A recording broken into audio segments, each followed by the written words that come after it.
Hi everybody, my name is Barry Schwartz and this is the Search Buzz video recap. Today is Friday, April 4th, and this is the search news we covered over at the Search Engine Roundtable over the past week. First up, I posted the April 2014 Google Webmaster Report, so if you missed the past month or so of what happened at Google, you can catch up on all of it related to SEO and Webmaster related things. The big things included some possible updates that Google did not confirm.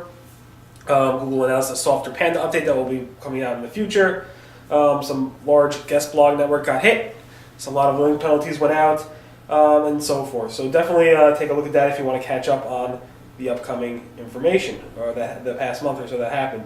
Big news from Microsoft this week, actually a couple 2 days ago. Microsoft launched Cortana, which is basically their answer to Apple Siri as well as Google Now. It's basically a virtual assistant like those two things, and Microsoft announced it, saying it's being rolled out to Windows devices in the future, and you can take a look at that again. So there's a lot of details about it, but again, the short answer is it's like Apple Siri and Google Now. Bing also launched more snapshot data, specifically 150 or so million new entities, specifically around doctors, lawyers, dentists, real estate properties, some other things as well. And you can see some screenshots about how they actually do that here. It's pretty cool. Again, this is Google versus Bing, knowledge graph versus, Bing calls it both a snapshot, and the engine behind it is Satori. Google's Matt Cutts went ahead and posted a video talking about how they evaluate the new different search algorithms that they want to go ahead and relaunch. So it includes three things. One is the quality rater metrics they use to evaluate the new algorithms, live metrics that they test with live searchers, as well as the final search quality launch team has to be evaluated and say, all right, it's ready to go. The interesting part specifically was talking about how in the live results, the more clicks typically means a better search result set. So there's one search result page versus the old search result page has more clicks. That means it's typically better, except when it's spam. And Matt Cutts talked a little bit about that, which I felt was interesting. Google's Matt Cutts also released a video talking about, specifically answering the question about how does Google separate out popularity versus authority. And Google's Matt Cutts basically said authority and popularity are totally different things. He goes through different things, but basically he said PageRank is not a measure of popularity, because if you think about it, our pornography sites are much more popular than governmental websites, as Matt Cutts said. But more people are likely to link to a government website than link to a porn site. Thus, porn sites have less PageRank, but they're much more popular, so forth. He also said in this video that topical PageRank may help determine if a specific site is good for a specific query. And he also said Google has an algorithm change that they're working on specifically around improving the understanding of who is an authority in a specific area. And Google's Matt Cutts told us this before, so it's pretty interesting to hear him say it again, and they're still working on it.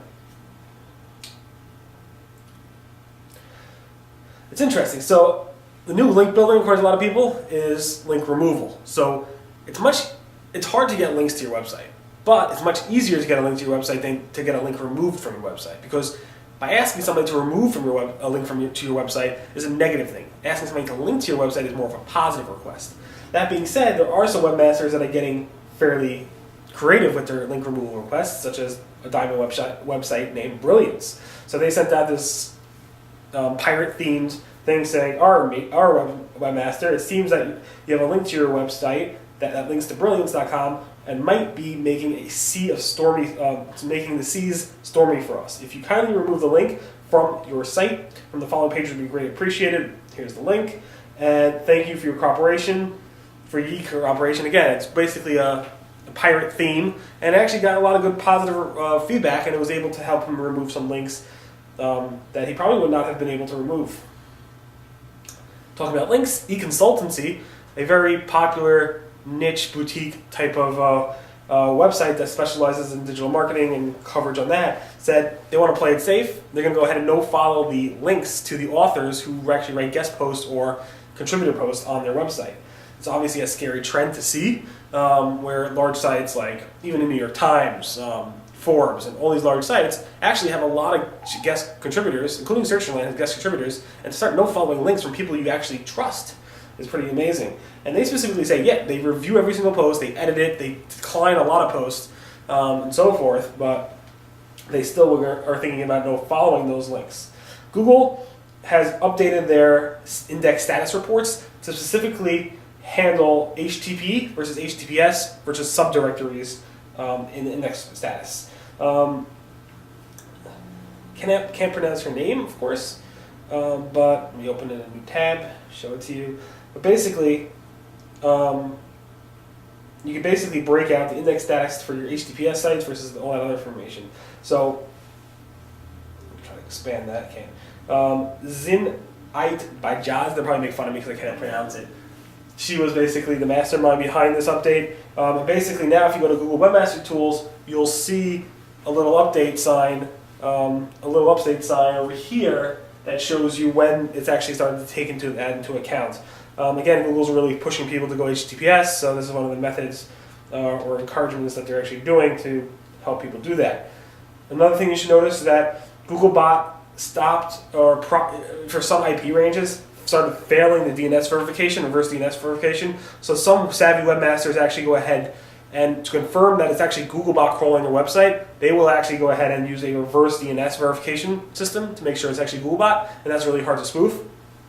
But for some of them, in the IP ranges of 66.249.70 to 24, the return, what Google reverse DNS lookup or verification returns is a DNS throws a socket exception for no such host is known.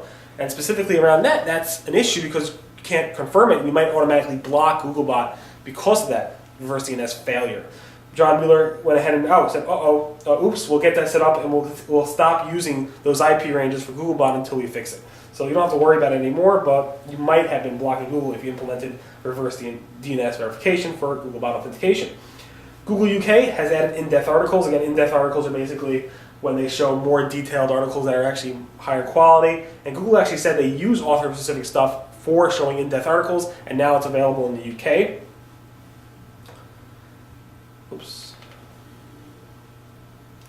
Google seems to be testing product images within the organic results. So we see this a lot when it comes to product listing ads or Google Shopping ads. We see the product images in the ads, but I have never seen it really in the search results. So they're actually including a thumbnail right in the search result, and it looks like it's coming from the schema. It's not sure. I haven't been able to reproduce this myself, but it definitely is interesting, and obviously it's another reason to add schema to your site. Google is definitely pushing people or Android app publishers to actually add app indexing. Google announced last night that they added 24 more apps that support app indexing. So if you go to a search result page on your Android device, you happen to have an app that relates to the search results, and you click on, let's say, Zappos.com, it will launch the Zappos app if you have the app and deep link you to that specific page or part of the app if it's supported. So Google announced that there's 24 more apps that supported. Here are some of them, and they're really pushing people to go ahead and add it to their apps as well. Again, it's only Android. Bing has been showing signs that they're going to be allowing this for Windows. On the iOS side, there's nothing currently, but I suspect it's going to happen in the future.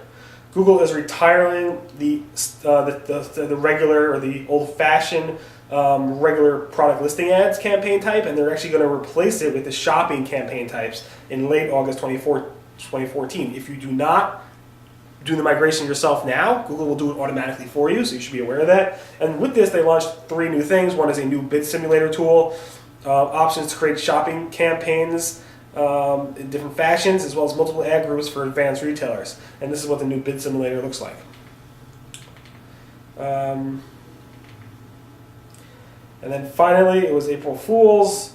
Tons of stuff out there. I'm not going to cover it all, but basically, the Google Webmaster blog had a up, down, down, left, right, BA, enter thing, which popped up a bot coin, which looks like this. The AdWords blog had a ad bird type of ad type called AdBirds type. AdSense had how much money you're making from different planets and moons. Webmaster Rules said there was a new algorithm that launched called Cuts Call, This was pretty cool. The photobomb for David Hasselhoff, which went into your Google Plus photos automatically. Google Gmail selfies. The Pokemon map, Google Maps challenge. Google Translate had an emoji type of thing. USB powered gas. Bing said they launched something called Link Juice.